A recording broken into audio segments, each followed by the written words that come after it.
All right, and we are live. We're also live on YouTube. I'll share the YouTube stream link on the chat. Fabian, you can start.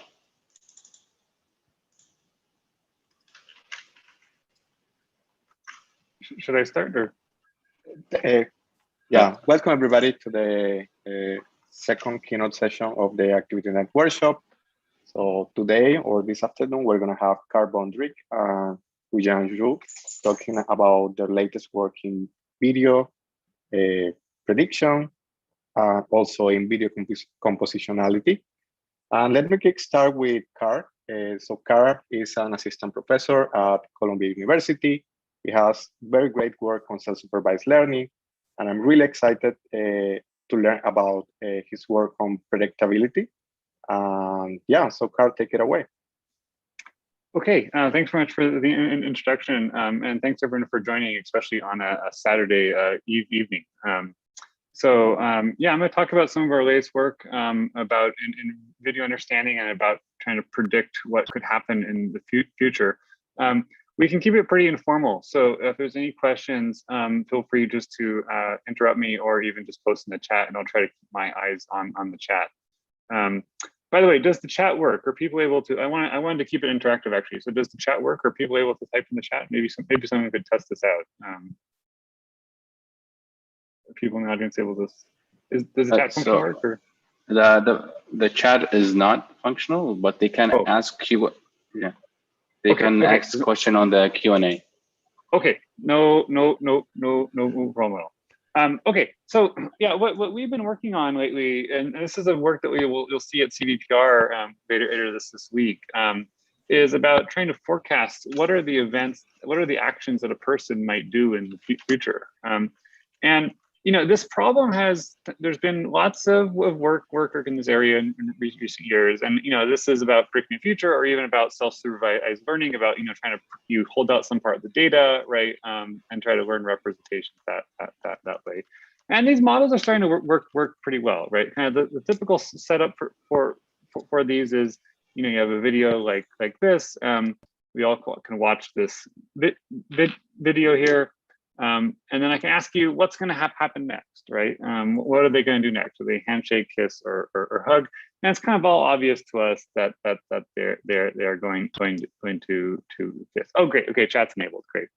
And if I show you this other example here, right? So watch this video, right? What is he going to do next? What is he going to do next? And what does everyone think in the chat? Is it A, B, or C? Is he going to sit down? A? Is it B, jump, or is it C, dance?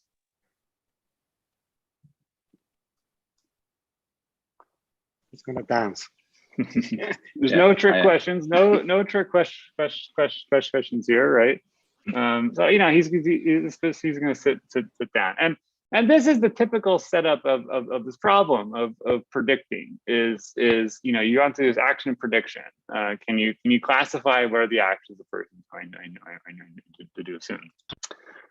Let's look at this example. So what's going to happen here? Are they going to handshake, or are they going to high five, or are they going to eat? What do people guess? High five. A lot of people are guessing high five. I actually neither. I don't remember the answer. You have to watch. I think it's the season 2 of The Office. If you go watch season 2 of The Office, you can find out the true answer. But the point here is that this isn't a very artificial task. This is not how we do prediction, right? We're not forced into this prediction where you want to pick just one of these 3 categories to predict. You know, if I think everyone here looks at this and we don't actually know, are they going to handshake or high five? But we do know that they're going to greet, right? There is something predictable here, right? There's something predictable about this scene, which is that they're going to greet. Even though we can't get the low-level details right about the future, we can say, hey, they are actually going to greet. There's some abstraction about the future that we were able to predict. And so this is some work that 2 PhD students in my group at Columbia have been working on, and I want to tell you about it today. I think it's really cool. Is how do you build these predictive models that are able to form abstractions and build abstractions of what are the things that could happen in the future? Okay, so just a quick recap of let's look at fundamentally what's going on, kind of these models, you know, and this is, I think a lot of people know about this, but I want to talk about it because I think it's going to motivate actually the full approach, right? So a lot of these models that do prediction, you predict in some space, and so it's often some Euclidean embedding space where you want to regress, right? What, you know, maybe trajectory values of something, or action categories, or representations, right? There's some sort of, or pixels, you try to basically regress, right?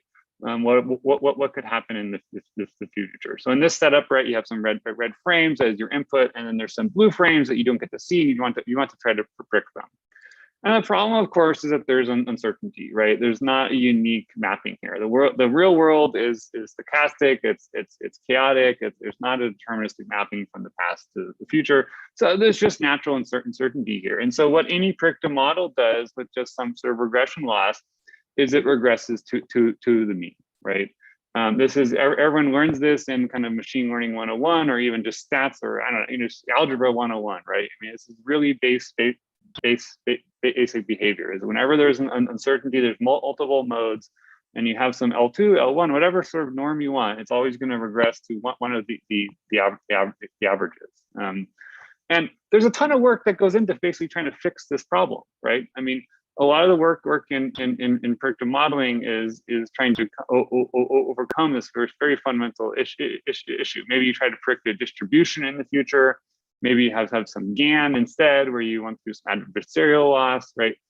There's just tremendous amount of work, basically, right, trying and to build a model like this, because they all see this issue about regression to the mean as a bug, right? This is often seen as a bug, and you want to come up with a way to fix the bug. So we're actually going to take a different view here, and we're not going to view this as a bug, and that we're actually going to view this as a feature.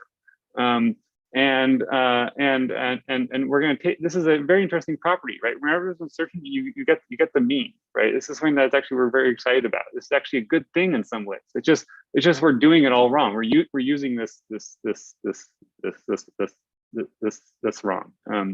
And so in the CVPR is going to appear next week, we introduce a approach basically for prediction that treats this as a feature.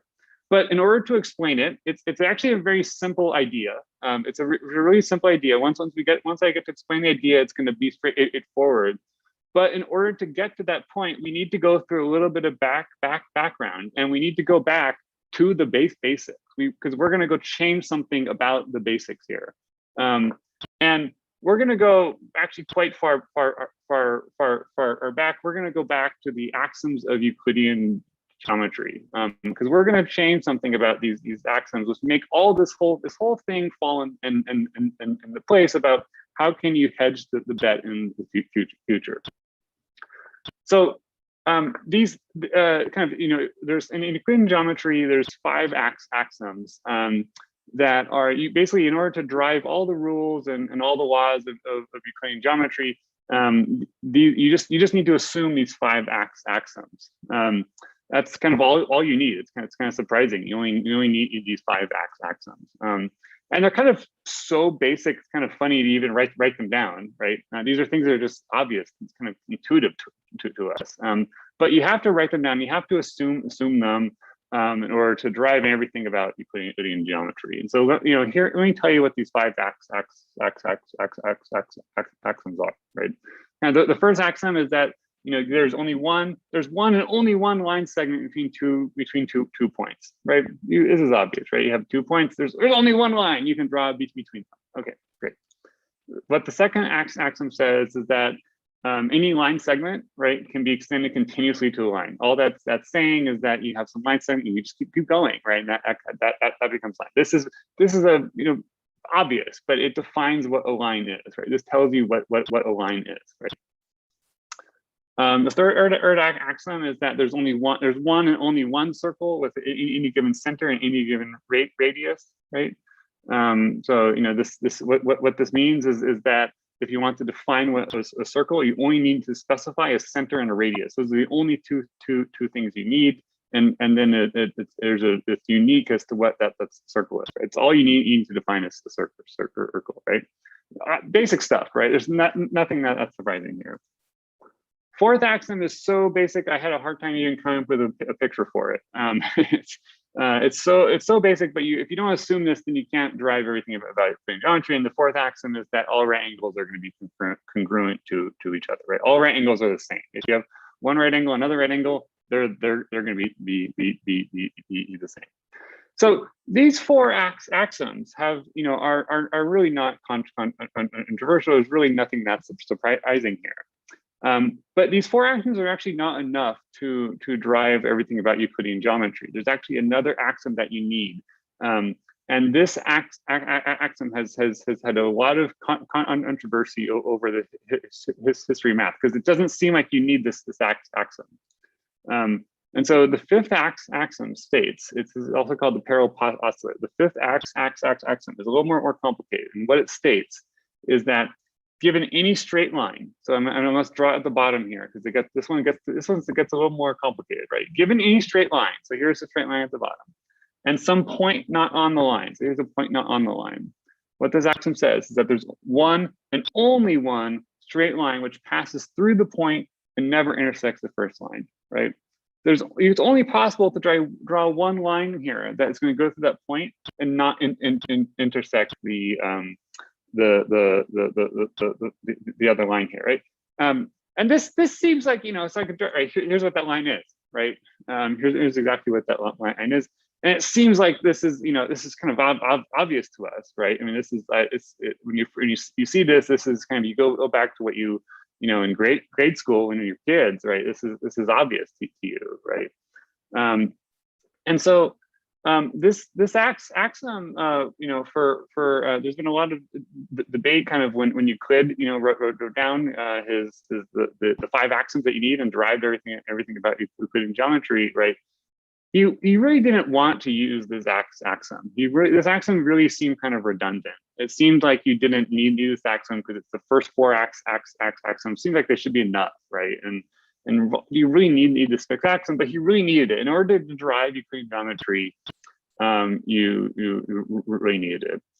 And so just in the 1800s, this was a very long debate, but just in the 1800s, there was other types of geometries that were being studied. And it turned out that this axiom actually doesn't always have to be true. If you don't have the fifth axiom, you assume that this is not true. If you assume this is not true, you actually can get different types of geometry. And in fact, my Zoom background is an example of one of these other types of geometries. And so what I'm going to talk about today, and what is going to basically drive this trick about hedging the bet in the future, is we're not going to be working in Euclidean geometry anymore. We're going to change the geometry that we're going to be working in. And we're going to be working in what's called hyperbolic geometry. This is a non-Euclidean geometry that has very bizarre and really just fun properties. But there's this geometry is built just by changing one of these axioms. But you change this fifth axiom rather than saying it's only one and only one straight line which goes to that point. In hyperbolic geometry, what this fifth axiom says is that there's infinitely many straight lines which can go through that point, right? And just go back to this, right? In hyperbolic geometry, there's infinitely many lines that can go through this point. It just seems, how is that possible, right? But there are other types of geometries where this is true. And I want to give you a quick kind of tutorial crash course on this. Okay, so here are here I'm going to just show. I want to just build some intuition into this space because it's very counterintuitive. Kind of the first time you see this, it's really mind bending. We originally got interested in this topic just out of curiosity. We didn't really know what this was going to be useful for. We didn't really know why we were studying this, but we just found it so intrinsically interesting. It just was, it just has an intrinsic. It was intrinsically cool, and so we just started studying it, and then this is where all this came from. So here's on the left side, I'm going to be drawing Euclidean space, and on the right side, I'm going to be drawing hyperbolic space. And so on the left side, I've drawn this fifth axiom in Euclidean space, right? There's only one parallel line, right? That goes through that point. Now on the right is what I'm drawing of I'm going to build an animation of hyperbolic space. And the way you can interpret this picture is I put the origin at the plus sign. Okay, that's the origin. And infinity is actually going to be the boundary of this ball. Okay, infinity is going to exist at the boundary of this ball. Now this is different from Euclidean space, right? In Euclidean space, infinity is not the boundary of the square, right? Infinity is outside of the square, right? But in hyperbolic space, in this model of hyperbolic space, infinity is going to be on the boundary of this ball. And so we can draw this fifth axiom here, right? So let's draw one line, right? So here's this is actually a line in hyperbolic space, right? This is a little, so all of a sudden it starts seeming a little unusual to you because it probably looks curved to you, but in hyperbolic space, this is a straight line, and there's a point, right? And so with this fifth axiom, there's actually infinitely many lines that are going to be going through that point, right? That don't actually intersect with that other line, right? And so this is illustrating how this fifth axiom actually can exist in this space. So there are several different models of hyperbolic geometry. One of the most common ones in machine learning, the one that we're also going to use, is called the Poincaré disk model. And the way you can visualize this is you basically everything that we're going to be doing is going to be embedded on a hyperboloid. So this is some hyperboloid in high dimensional space. Let's draw it just in 2 dimensions here, right, to get a little bit of intuition. Right? This is 3 dimensions, I mean. And so, you know, this is the blue hyperboloid I've drawn here, and every point in the space is going to be embedded on the surface of that hyperboloid. Okay, so all of a sudden, this, I think it's going to start to make a little more clear as to what's going on here, is because when we embed things on this hyperboloid, the shortest path between points is going to change. It's no longer just the straight line, right? Or straight line. I got to use quotes on that, right? There's no longer just a straight line between 2 points. The straight line, the shortest path between things is actually you have to travel along the surface of this hyperboloid. Okay, and so in the Poincaré disk model, all these points get projected onto this disk, and the formula that you can go through a bunch of derivations if you kind of have some spare time, and you can show that basically the shortest path on the hyperbolic distance is given by this equation here, right? So this idea of using hyperbolic geometry in machine learning has really been exploding just in recent years. This is kind of like a lot of many good ideas in computer vision. It started in NLP, and there was a kind of a groundbreaking paper in 2017 out of Facebook AI from Mikkel and Kayla about learning Poincaré embeddings for learning hierarchical word embeddings, and ever since then, this area has just been really exploding. And there's even been some work at the last CVPR about doing hyperbolic embeddings. And I think we're going to continue just to see this area boom. It's just really fascinating stuff. Let me give you some more examples here. Right, so in Euclidean space, the shortest path between things is the straight line. This is called the geodesic. In hyperbolic space, the shortest path is still a straight line. It just doesn't look straight to us, right? We have Euclidean eyes, right? We don't have hyperbolic eyes, and so it looks curved to us. But in hyperbolic space, this geodesic is actually the shortest path between things. Now, the property that's going to be really useful for us is about the mean. Right, remember this mean, the fact that you get regression to the mean is actually a feature, not a bug, right?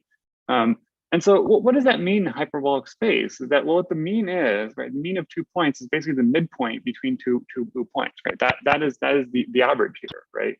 And look what's going on with the average here. When you take the average of these 2 points, you're actually getting closer to the origin. And this is really important, right? Whenever you take the average in hyperbolic space, you move closer to the origin. And so this is this is a key property that we're going to be using here. Just let me give some more things. So I just find this so fascinating. I can talk about this forever. I can already see I'm going to have to move faster because I'm running out of time. You know, and so here's triangles. So on the left is triangles in Euclidean space. This triangle you are familiar with, and on the right is a triangle in hyperbolic space. And what's interesting in hyperbolic space is that the angles of the triangle don't add up to 180 degrees anymore. They actually have to add up to less than 180 degrees. And so it's a very bizarre space.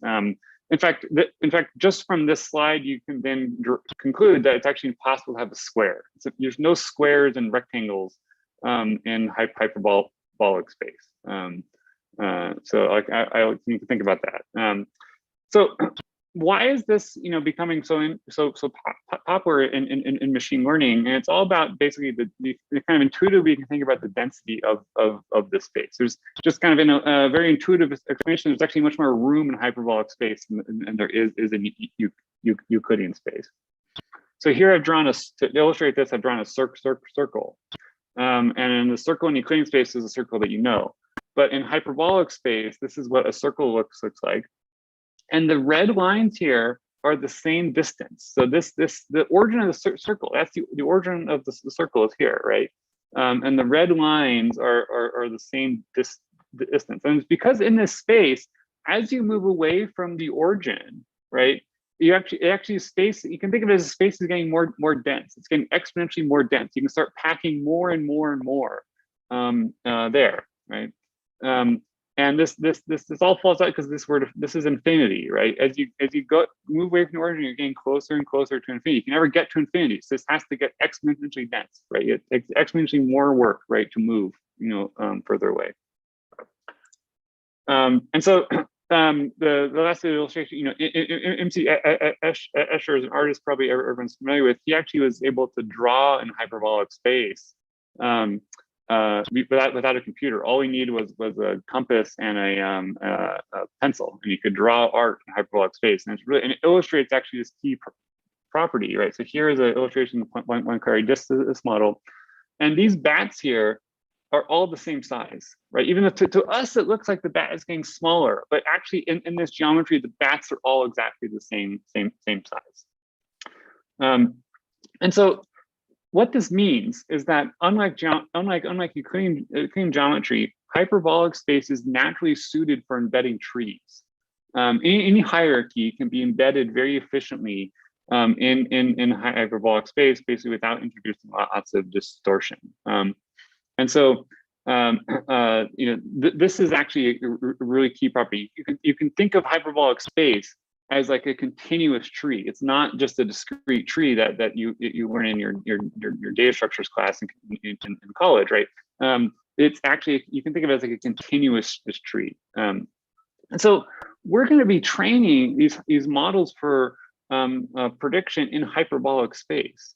And the idea here is that this by learning to predict in hyperbolic space, this hierarchy of what is predictable is going to emerge automatically, right? So, you know, from this video, you don't know, okay, are they going to fist bump? Are they going to high five? Are they going to power shake? Are they going to wet fish shake? It's all these different types of handshakes. You don't know which handshake they're going to do, but you do know they're going to greet, right? We can move up into the hierarchy. We can move up in the hierarchy and say, they're going to greet instead, right? And so hyperbolic space basically lets us embed this hierarchy very efficiently, and not even just embed it, but actually learn it. We don't even need to annotate this hierarchy. It can all be learned from unlabeled data instead.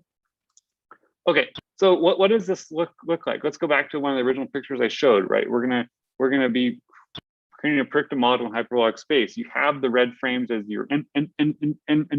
You want to predict some representation about the blue frames here. And so those blue frames might get embedded into some point in hyperbolic space. But of course, there's going to be uncertainty, right? It's not a one-to-one mapping, right? So in hyperbolic space, we still have the same problem. We haven't really changed much here, really. We just changed one of the axioms of the geometry. And so you still have regression to the mean. The regression to the mean still is a problem. It's just that regression to the mean actually corresponds to a parent node in this hierarchy. That the mean has meaning all of a sudden, right? The mean means the parent of all the possible outcomes that could have been. So you can interpret basically the distance from your origin in hyperbolic space as your confidence, right? If you're very unconfident, you have no idea what's going to happen in the future, you'd predict something close at the origin, because that is going to be the shortest path between all the possible futures. But if you're really confident, you know exactly what's going to happen. You want to predict a leaf node in this tree, right? And you're going to predict something closer to the boundary of the space. And so to train this whole thing up, all you need is a collection of videos, and then you apply contrastive learning on top of it. This objective I've shown here is just the contrastive objective that is, you know, taking over the field on various different benchmarks. And so this is the same objective here, except we're doing contrastive learning in hyperbolic space. And just by training this model in hyperbolic space, you can get these abstractions, you can get these hierarchies that are going to emerge for free. So here's an example of this model. I'm going to skip over a little bit some of the details about fitting a classifier and everything to it. But here's just some examples of this result. So you're trying to predict in this video, what is this person going to do in the future? And you're predicting into this hyperbolic space. And so given just a short clip, just a one frame, right, trying to predict what's going to happen, there's so much uncertainty. You don't know exactly what's going to happen next. And so it predicts a parent node in the tree, right? All it says is, I don't know what exactly routine this person is going to be doing, but they're going to be doing uneven bars. And over time, as the model sees more and more examples, right, or more of the video, as it sees more and more of the video, it can get more and more confident. And so it can actually move down in a tree and get more specific into what it's going to be predicting about the future. Okay, so I think let me show one more slide, and then I'll wrap up. So here's actually a video of this in action as I play it. Right, so it's saying balance beam is the only thing you can predict this person is doing in the future. There's too much uncertainty as to the exact routine that the person is doing. But as you see more and more of the video, it can start to expand that tree and predict close and predict more and more specific actions as to what this person is going to do. So I think I'm out of time. You know, if we're going to be presenting, Didak and Rishi will be presenting a poster on session 9 on Thursday at CVPR. It's from 6 to 8:30 Eastern time. It's poster 3921.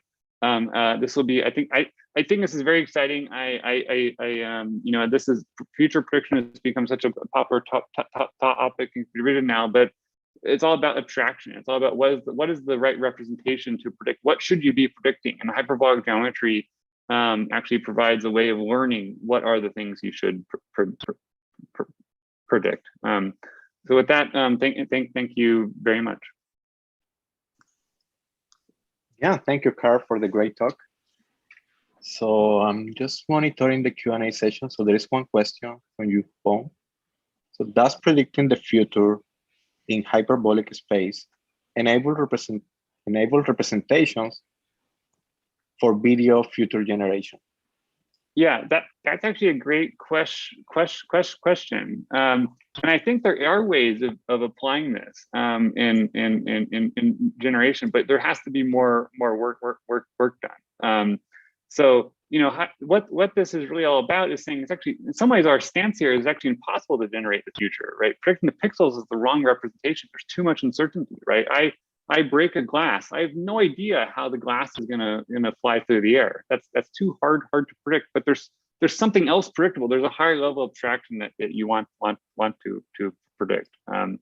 That said, it would be very interesting to actually see as you know, maybe you could learn an organization of the videos, so that as you expand, as you walk down the tree, you actually can generate different videos. That would be very interesting to have a GAN kind of that's also operating hyperbolic space. But that would be future work. Yeah, great. So yeah, feel free to post any other question you have in the chat. Meanwhile, I do have one question. So yeah, first of all, great talk. Thank you for the talk. So I read the paper, like this paper. So I remember you work with movies and data sets that actually contain movies or edited videos. So I guess like most of the time you were actually predicting at the short term, basically what's gonna happen next. But do you think this will be applicable for like predicting patterns in the sequences that movie editors or producers make? So let's say you have an activity like checking into a hotel, right?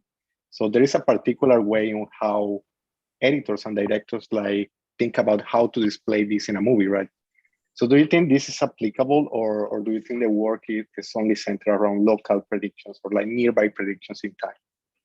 Yeah, that's a great question. I think hyperbolic geometry is really useful whenever there's a hierarchy. So if there's some hierarchy in the problem, then this geometry just is an excellent, basically inductive bias for modeling that. So in the problem you specified about kind of longer term prediction, there's definitely a hierarchy there. There's multiple hierarchies, right? There's a temporal hierarchy, for example, right, with kind of a composition of actions, like eating is composed of picking up a fork and opening your mouth, right? That's some hierarchy. There's also kind of a semantic hierarchy, right? That running is a form of exercising, right? So as long as there's a hierarchy, hyperbolic space is a really good geometry, basically, for doing machine learning. And so there's, in computer vision, it's all over the place. I mean, hierarchies are all over the place in computer vision. And hyperbolic space is, I think, a very, very exciting geometry because it lets you take a gradient through the hierarchy. That's really what I'm excited about this, is because it's a continuous hierarchy. It's actually very easy to calculate the gradient, and it integrates with machine learning very well. Yeah, we haven't tried exactly. We have our own lab has not worked in something beyond video for hyperbolic geometry, but this has been there's been lots of work actually in machine learning at applying hyperbolic geometry in different domains. So you know, here's some related work I can flash up. You know, this been done for text. It's been doing for social networks, right? You can embed a graph in these geometries. There's been some work in images. There's also been other work in videos at the last CVPR and I clear. So I think this is an emerging area. This is just starting out, and I think there's going to be a lot more work with geometry. It just is a good idea that makes sense. Let's see. And one more question was: do you think it's harder to predict first-person vision versus third-person?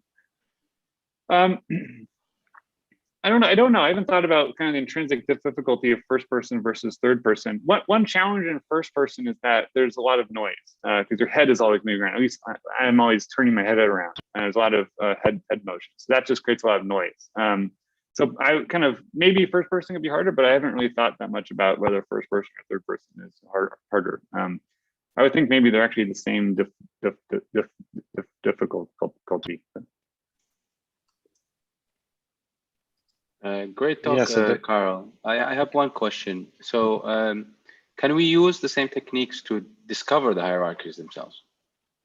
So Yeah. I'm assuming you're using the supervised signal from an existing hierarchy, but can we use it to discover that hierarchy?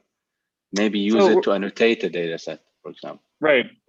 So we actually are not, this is a detail I did gloss over for time. We actually are not supervising the hierarchy. We are letting the hierarchy be learned.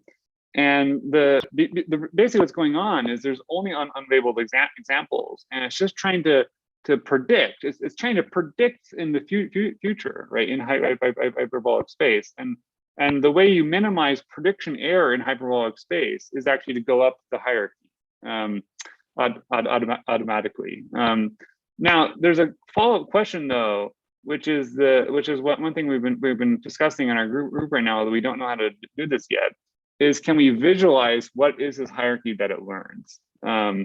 Because the way we do it right now is we do the same little trick that everyone does in self-supervised learning. Is you do your unsupervised pre-training, and then you fit a classifier with some labeled examples on top of it, right? And it's a little more complicated in hyperbolic space. It's a hyperbolic linear classifier, so you got to do a little bit more math than your usual in your classifier. So it's a little more complicated, but I think it's a very interesting question. Is just what is the emergent hierarchy here, right? Can we actually interpret? There is a hierarchy that's being learned. It's just the usual question in machine learning: how do you interpret what that is? Yeah, so I think there is one last question in the Q&A. So it's from Huijuan again. So have you tried other modalities beyond video? Yeah, maybe I think I answered that one. Yeah, there's been done text and images. Yeah. Okay. Yeah. Maybe follow up on that. I mean, so do you think there is a correlation as well between video and audio for predicting the future? I mean, this is maybe from myself. Yeah, I think that's very interesting, doing this multiple modalities. Can we build these general? I think it's a very interesting question. Can you build these general prediction machines that predict not just the future, but also predict whether a modality is right? Because sound has a lot of information about material properties, about action. Whenever there's an action, it creates sound, right? So that's actually a really interesting clue for learning about actions and kind of the physics of the environment. Okay, great. Thank you, Carl. I guess we're some minutes behind the schedule, but it was a very nice talk and discussion. So thank you again, Carl. Thank you. So next we have Huijuan.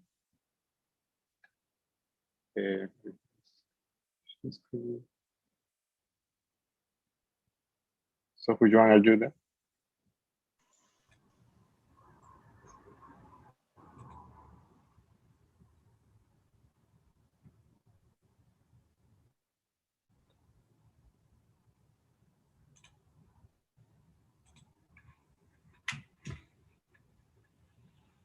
So Huijuan, I think we can hear you, but we cannot see you. Wait a moment. Okay. Good. Yeah, now we can see you. All right, yeah. So next we have Huijuan Xu from Berkeley. So her research focused on deep learning, computer vision, natural language processing. And she has been focusing a lot on tackling problems in video understanding. So yeah, Huijuan, take it away. Thanks for inviting me here. Hello, everyone. I'm Huijuan Xu, currently a postdoc at UC Berkeley, and an incoming assistant professor of computer science at Penn State University, start from this fall. Today, I'm going to introduce our recent work about compositional action recognition using semantic and scene graphs. Human-object interaction is everywhere. The problem that we are tackling here is compositional action recognition, where the compositional action label is represented by the verb and noun pair. For example, peel apple. This is going to have many real-world applications. For example, in intelligent kitchen systems, we would like the kitchen assistant to help us cook with different recipes. We don't want to assume that the intelligent kitchen assistants have seen in advance every possible combinations of food, vegetables, or every possible utensils together at the same time. So today I'm going to talk about compositional action recognition that don't have experience with every possible combinations of verbs and nouns in order to be able to see what's going on in the kitchen.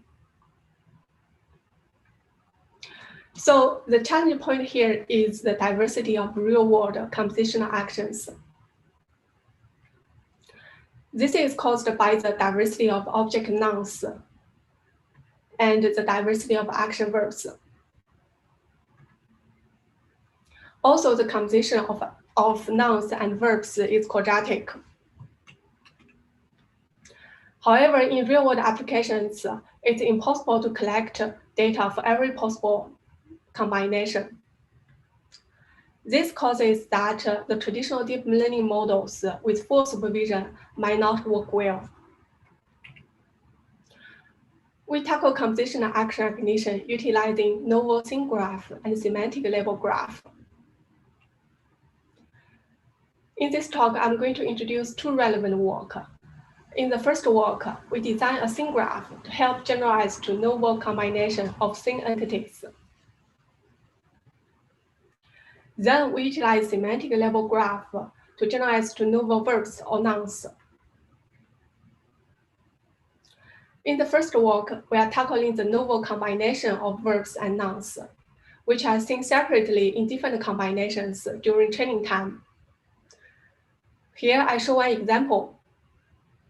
During training time, you have seen apple in peel apple action, and you have seen cut in cut orange action. In the test time, we expect to recognize the compositional action, cut apple. We build a scene graph to model the subject and object spatial temporal interaction to help generalize to novel combination of scene entities. Here is the motivation. For the same action, though it interacts with different objects, though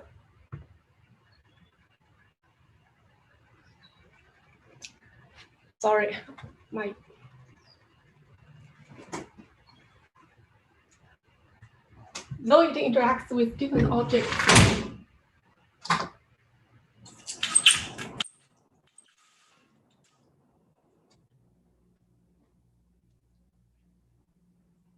for the same action, though it interacts with different objects.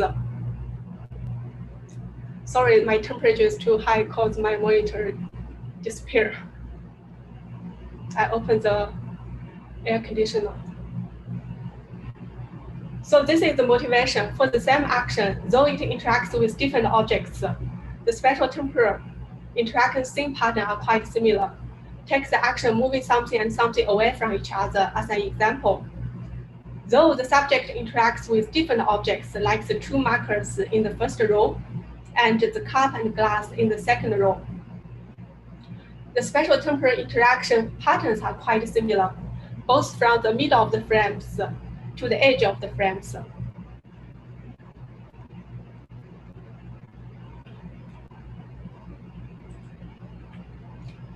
Based on this observation, we proposed a spatial temporal interaction network to improve the generalization ability for novel combination of verbs and nouns.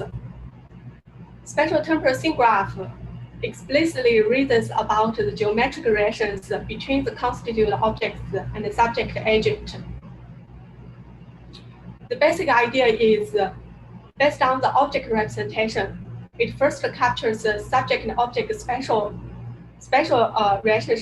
relationship by aggregating the context from the other objects within the same frame. Then the model captures the temporal interaction between tracklets by aggregating the temporal context between object tracklets, and finally goes to the action classification.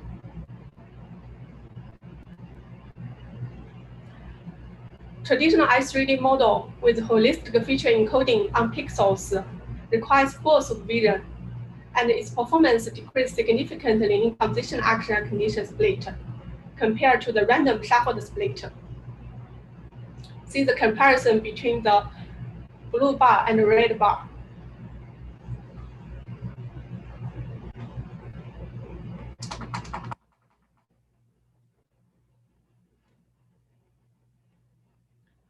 Our spatial temporal interaction network got improved results in compositional action recognition split when incorporated into the traditional holistic I3D model.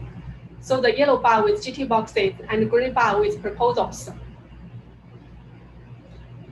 So I just showed you how we use the scene graph to enable novel pairs. Now let's move to the more challenging zero-shot setting. In the second work, we are tackling compositional action recognition with unseen component. So in this example, The object pineapple is not seen in any.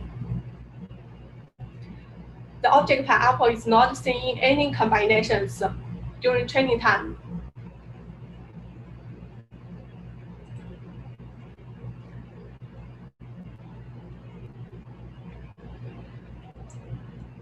So the problem is how to recognize this unseen component. So the solution is zero-shot learning by utilizing the external knowledge bases. Here, the external knowledge base could be the semantic level graph, which encodes the hierarchical semantic relationship of nouns or the relationship of verbs. And we utilize the semantic level graph to leverage the relationship of these semantic levels to help generalize to novel verbs or nouns.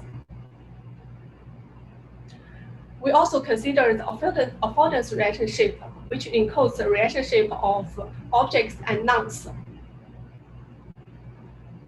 For example, the apple can be peeled here, and the chair might not. The only previous model uses holistic feature without object-level feature representation, namely not leveraging the compositionality of action from the visual side. Moreover, they added the compositional action node in their knowledge graph, representing the compositional action, which is in quadratic scale. And the model needs to load all the possible nodes during training time, which may have the memory issue when the model is extended to a large scale.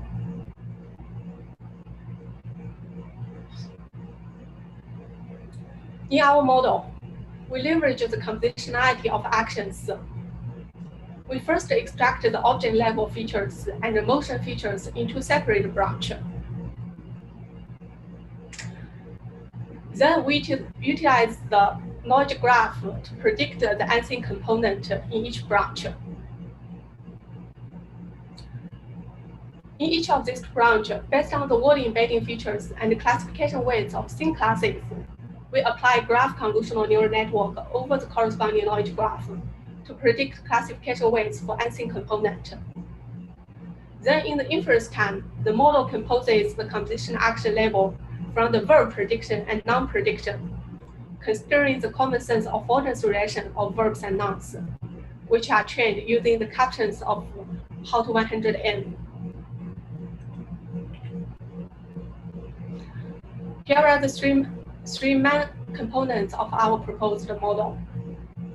We first train a disentangled feature extractor for nouns and verbs. This is realized by training a noun classifier on region proposals features, and train a verb classifier on I3D features of videos with the object region cropped. After training the verb and noun classifier, we got the classification weights of seen classes.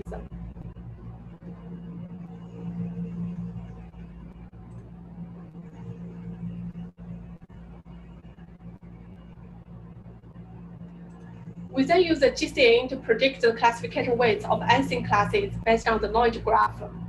So here is the process of zero-shot learning using knowledge graph for unseen verbs or nouns. The model represents a knowledge graph structure using WordNet lexicon hierarchy and starts from the word embedding features of each node.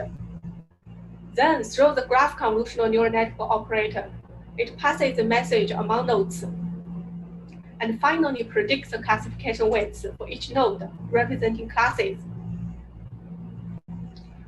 Then the classification weights of seen classes are applied as supervision through a distance loss. And at the same time, we also get the predicted classification weights of unseen classes. We can apply the classification weights for unseen classes on extracted object or verb features for predicting this unseen component. The same GCN learning process applies to both verbs and nouns.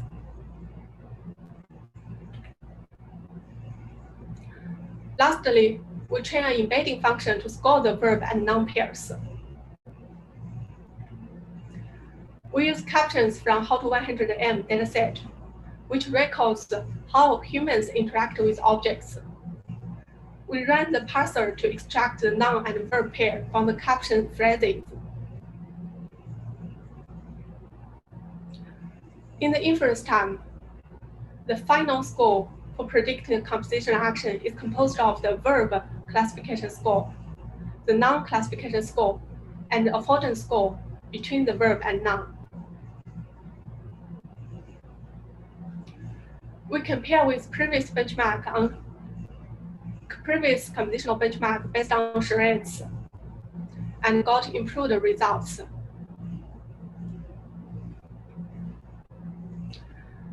The compositional split on charades is relative small scale with 34 verbs and 37 nouns. We propose a relative large scale compositional split on Epic Kitchen benchmark with 19 verbs and 249 nouns, which is bigger in terms of the number of classes and the number of samples. We benchmark various baseline models on this dataset, as well as our proposed disentangled action recognition via launch-based model named DAC. So here is a demo video with the correct prediction from our model on the compositional split of Epic Kitchen dataset. Washing chopping board.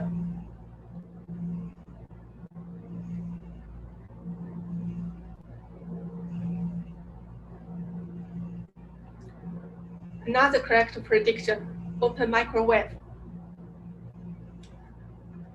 where the object microwave is unseen during training time.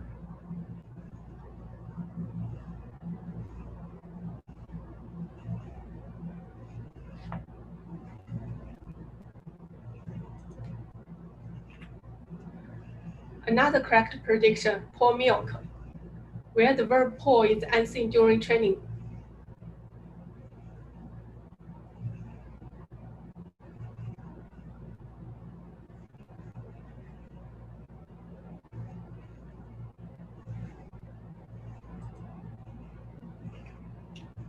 So here are some demos with incorrect prediction.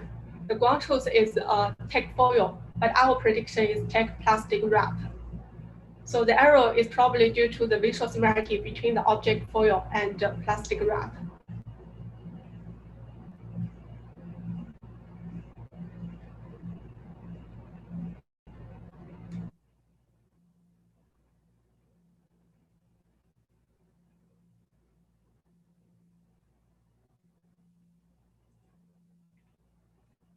Another example, the ground truth is black coriander, but our prediction is black leaf. Also, this error is also probably due to the visual similarity between these two objects.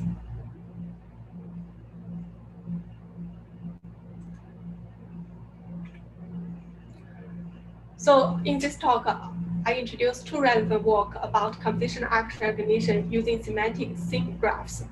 So in the first work, we designed a scene graph to help generalize to novel combination of scene entities.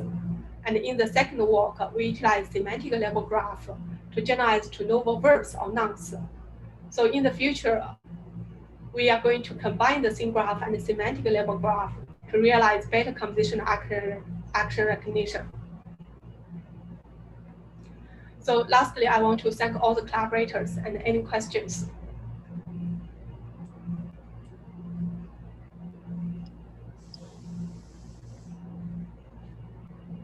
Question from the audience, just put it on the chat, or you can also raise your hand and ask the question yourself. Yeah.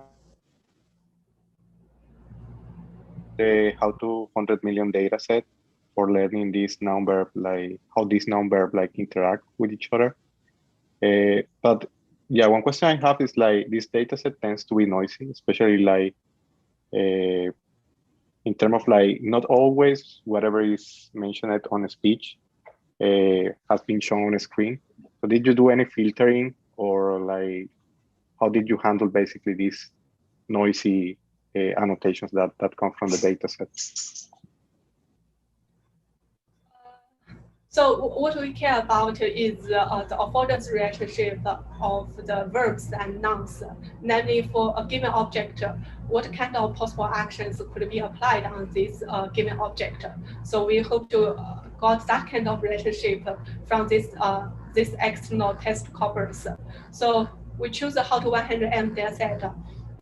We got it. We use its captions. So we pass the verbs and nouns from the captions, and we only keep the relevant captions to our data set. Correct. And use its external knowledge between the verbs and nouns. Got it, yeah. And one thing is like, so related to the how to 100 million dataset. So looking at the categories of the dataset is heavily like biased towards like cooking activities. Like when you look at the distribution of the general categories in the dataset. So do you see that as an issue for generalization to other domains or other genres beyond like cooking related activities, or that's something?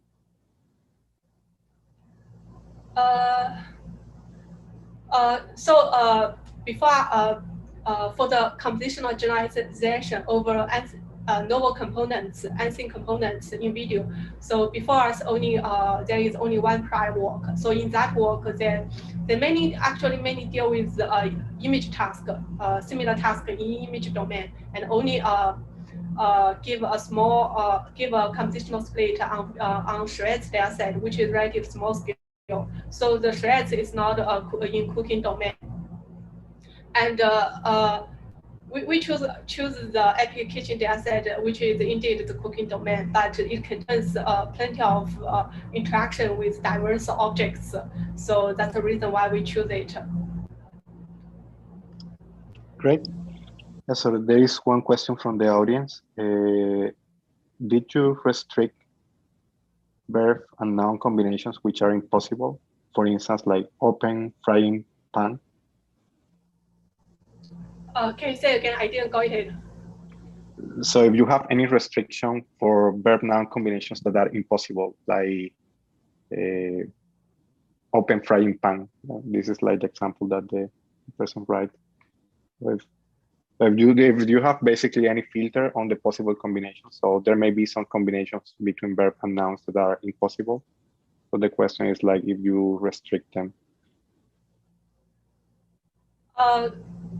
Do you mean that if for some particular compositional action, which are actually it could happen, but it's very rare in daily activities? I think our model is able to predict such rare activities from the model design aspect. First, we disentangle the features into two branches. We extract the object features to predict the nouns, and we then crop that region and feed the rest of videos into ice-reading models to encode the motion feature for predicting the verbs. So from the verb and noun, these two aspects, it's possible to predict all possible verbs or all possible nouns. Then finally, in the final stage, we consider the possible affordance relationship between the prediction from these two branches. But even though from common sense aspect, for example, for this reactive compositional activities, it's highly impossible to happen. But we take the 3 score into final consideration to go to the final prediction for this particular compositional action recognition. So it's still possible to predict some rare activities, rare compositional activities that actually happen. Great. I think we may have time for one more question. So, Fabian, can I ask a question? Yeah, go ahead, Frost. Thank you, Huijuan, for the talk. I'm very interested in the first topic about using the scene graph for action recognition. My question is it possible that we use the same scene graph idea to model a longer video? So for long video representation, then we can apply some localization task on it.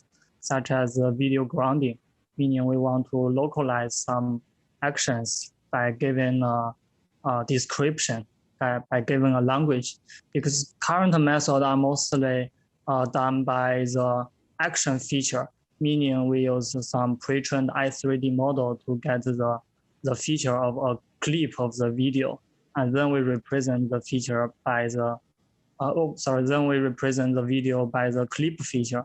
The idea is, can we somehow use the scene graph to represent a clip of the video so that we can model the long video for some understanding task? Yeah, so in the first work, we experiment on the something data set, so which actually is atomic actions, just some short, relatively short, simple actions, atomic actions. So it's not the long range actions. So we try to propose that models based on the object level representation and try to model the object interaction within the same frames, and then between tracklets after tracking the region proposals into each tracklet. I think if you are looking, you imagine that it's even longer videos, you can use these basic components as the building block for each short segment. Then furthermore, you can build the relationship, add one more layer of hierarchy to build the relationship between these short clips. That could be a possible direction to try to model longer videos using these currently building blocks for short clips. Can I ask a follow-up question? So that is, since the tracklet is used to like maintain the scene graph between different frames, but in long-term videos, some object might appear or disappear during the time. So is there a way to handle this information in the scene graph to show something disappear?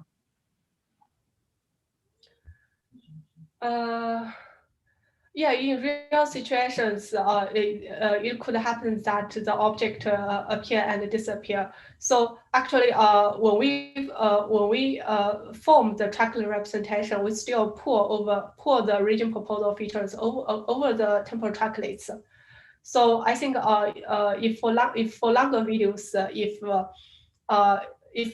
if the timestamp for disappearing is not so long, maybe you can ignore that disappearing, ignore that short temporal period and just pull the features to form a longer tracklet. But if the two short tracklets actually are in a relatively longer belongs to two parts, and maybe you need to model it separately. And yeah, so I think it should take the specific situation into consideration. Currently, in our data set, it's relative short video clips. We don't have some severe problem in this aspect. I see. Thank you. Okay, great. So I don't see any other question from the audience. So thank you again, Huijuan. So thank you for joining us and delivering this great talk. Thank you all for attending. Thank you. And I'm sorry that I interrupted in my talk because the temperature starts to become higher and my monitor disappeared. It's all right. It's all right. It was very short period, so it's all right. So thank you a lot and take care. Thank you, everybody. Bye. Thank you. Bye.